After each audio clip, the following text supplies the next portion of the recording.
Assalamualaikum warahmatullahi wabarakatuh. Selamat datang di channel kami, tempat di mana kita membahas tentang makam-makam keramat dan sejarah ulama-ulama besar di Indonesia. Pada kesempatan kali ini, kita akan membahas tentang sejarah mistis makam keramat Mbah Tanjung dan sejarah berdirinya Kampung Salam Nunggal yang berada di Kecamatan Leles, Kabupaten Garut. Siapakah Mbah Tanjung? Dan bagaimana perjalanan hidup dan kiprahnya beliau? Mari kita simak bersama.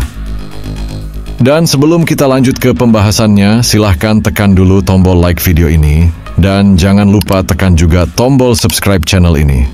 Nyalakan juga lonceng notifikasinya agar tidak ketinggalan sejarah-sejarah makam keramat lainnya dari channel ini. Di sebuah desa yang tenang di Kecamatan Leles, Kabupaten Garut, tersembunyi sebuah cerita kuno yang melegenda di tengah masyarakat. Desa Salam Nunggal, atau yang dulu dikenal dengan nama Islam Nunggal, menjadi saksi bisu dari peristiwa yang tak terduga. Kisah ini bermula dari sebuah makam yang kini dikenal sebagai Makam Keramat Mbah Tanjung. Kampung Salam Nunggal bukanlah kampung biasa. Di sini, sejarah dan mitos bercampur menjadi satu.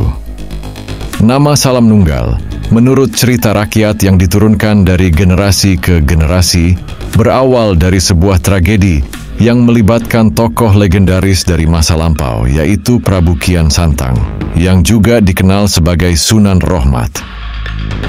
Kian Santang kembali ke kerajaan untuk mengatur pemerintahan, karena ia ingin memperdalam ilmu Islamnya di Tanah Suci.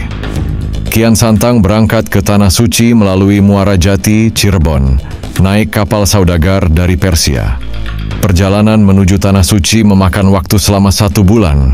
Sesampainya di Tanah Suci, Kian Santang menuntut ilmu selama 7 tahun dan kembali ke tanah air pada umur 95 tahun, tepatnya pada tahun 1525 Masehi. Meskipun berumur 95 tahun pada waktu itu, Kian Santang tetap energik, gagah, tampan, dan berwibawa. Suaranya enak didengar, tutur bahasanya santun, tidak mudah marah, dan senyumnya manis. Wajahnya oval, dagunya terbelah 2, matanya kecoklatan agak sipit tetapi enak dilihat, rambutnya ikal sebahu berwarna hitam, dan kulit tubuhnya kuning langsat. Siapapun yang melihatnya akan terpesona karena ketampanannya. Karena beliau wudunya selalu terjaga, dan ia selalu berzikir serta membaca Al-Fatihah, karena Kian Santang adalah ahli tasawuf dengan tutur bahasa yang selalu terjaga. Peribahasa mengatakan, ilmu padi semakin berisi, semakin menunduk, yang menggambarkan betapa Kian Santang semakin bijaksana meskipun usianya sudah lanjut. Kian Santang bermimpi didatangi gurunya Syekh Ali yang memerintahkannya untuk meninggalkan Pajajaran. Syekh Ali memberitahukan bahwa Pajajaran akan dihancurkan oleh Allah Subhanahu wa Ta'ala melalui kawah Gunung Salak yang akan terjadi pada tahun 1699 Masehi, tepatnya pada tanggal 4 Januari 1699 pada malam hari. Kian Santang terbangun dan berucap astagfirullah. Ia lalu memanggil abdi dalamnya untuk menceritakan perihal mimpinya.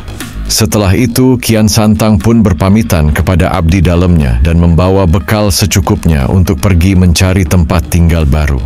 Pertama, ia pergi ke Gunung Ciremai di Desa Dharma dan bermukim di sana selama 1 tahun.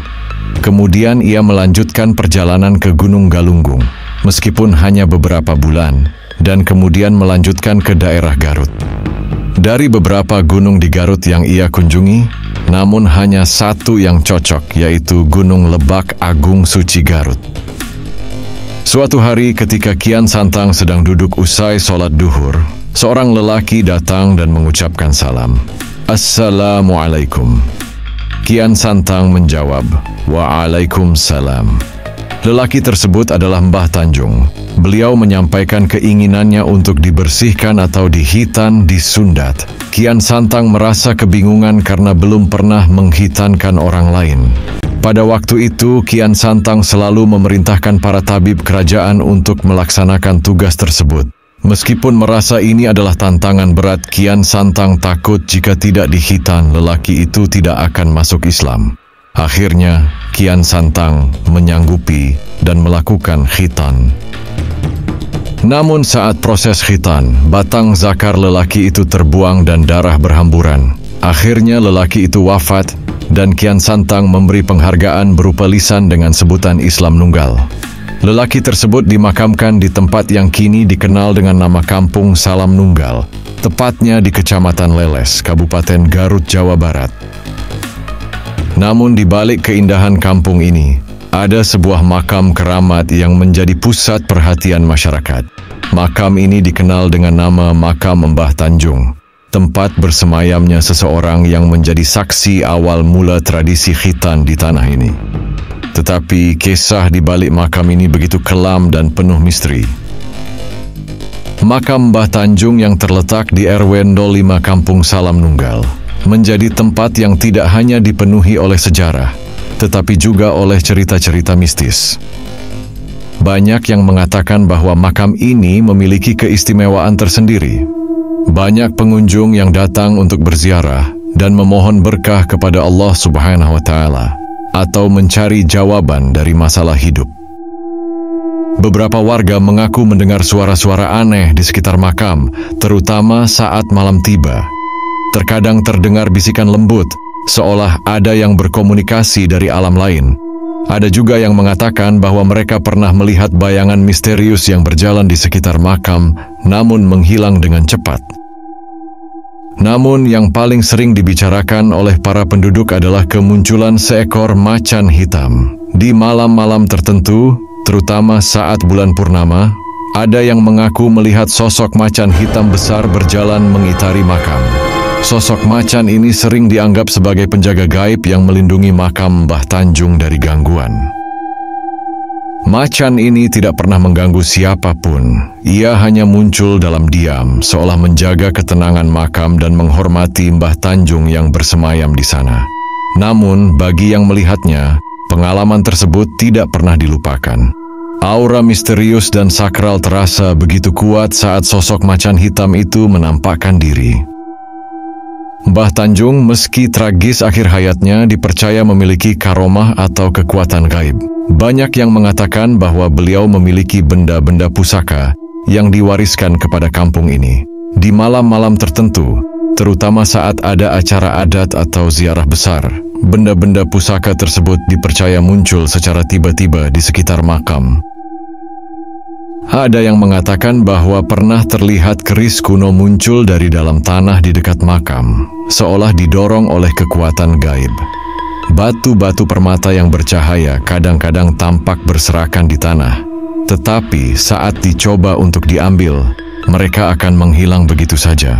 Benda-benda ini dipercaya sebagai peninggalan Mbah Tanjung yang hanya bisa dilihat oleh mereka yang memiliki hati yang suci dan niat yang tulus.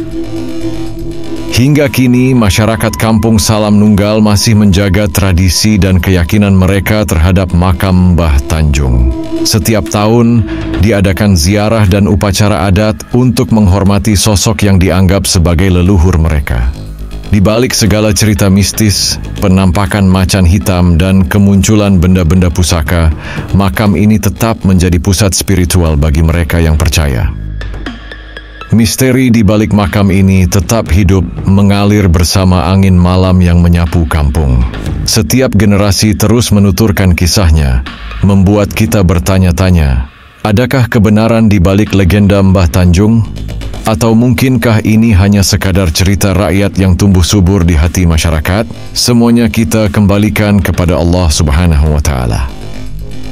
Kampung Salam Nunggal, tempat di mana sejarah, mistis, dan keajaiban bertemu.